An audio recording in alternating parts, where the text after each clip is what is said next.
Well, 11 days after a catastrophic earthquake hit Turkey and Syria, the death toll has now climbed to nearly 44,000 people. And while the numbers tell the wider story, they're not the whole story. Many survivors have known days of anguish as they wait for word of loved ones. And then this happens.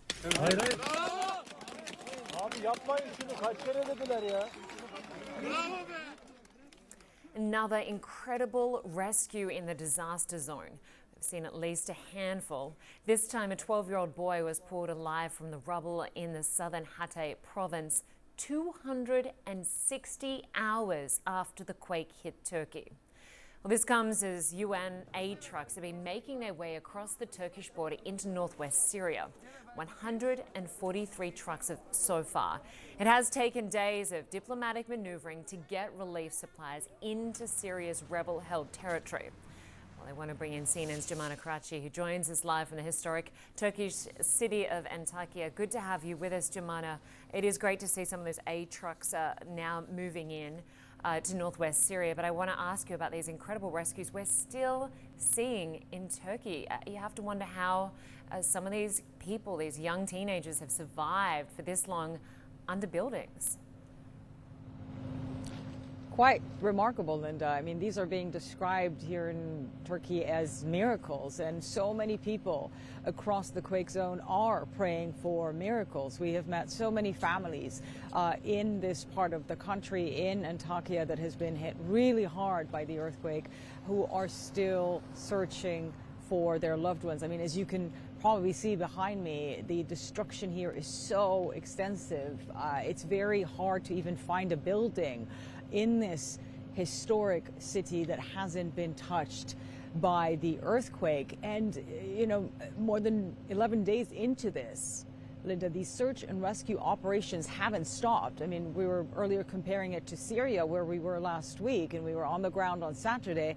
And a day before that, the White Helmets Rescue Group there had called an end to search and rescue operations. They had moved into search and recovery. But here in Turkey, it's a very, very different scene. You've got active search and rescue operations still ongoing across the majority of the areas that have been impacted by the earthquake. Last night, we were driving really late at night and our cars were stopped, and the police came up to us and said there's a call for quiet in the area, and this is at about 3 o'clock in the morning.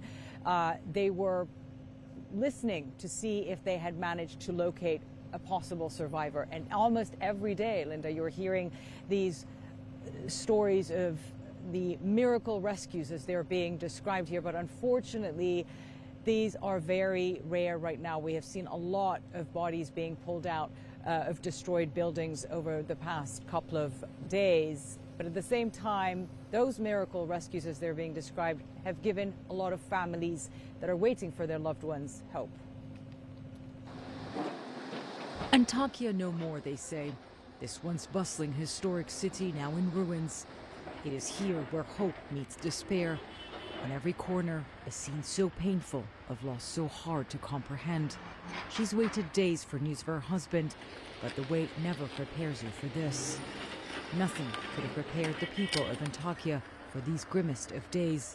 Misery here so palpable in the air. We lose track of time, so I don't know which day it is. But at this point, I don't think there's anybody left alive. Eileen and her family have been searching for her aunt. Other bodies have come out of the building, but not hers. You go through all stages of, of grief.